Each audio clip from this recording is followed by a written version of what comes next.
बुशरा बीबी की आंख के हवाले से एक खबर है। शाकिर रेवान साहब ने इसको रिपोर्ट किया है और ये खबरें जो अब आती हैं ना, ये उनकी फैमिली के जरिए से आती हैं। उन्होंने कहा जी कि बुशरा बीबी की आंख का रेटिना फट गया, जिसके बायस उनकी सर्जरी की गई है। लेकिन खौफनाक बात यह है कि उनकी आंख सिलिकॉन जेल लगाकर बंद कर दी गई, जो अभी तक बंद है।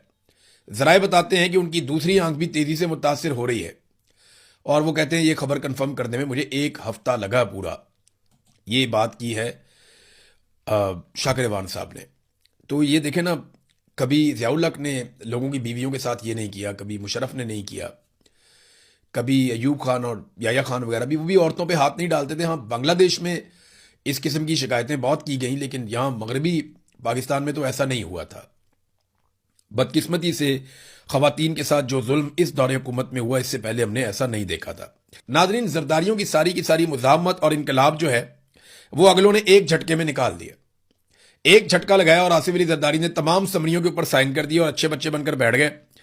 छोटे जरदारी साहब टिक टॉक करते रहे कि जनाब टिक टॉक आपका जो है वो टाइम खत्म होने जा रहा है। उधर बड़े जरदारी साहब को एक कॉल आई, एक झटका लगा और उसके बाद बड़े जरदारी साहब ने फौरन से वो सारे दस्तखत कर दिए जिनको रोक कर वो बैठे हुए थे।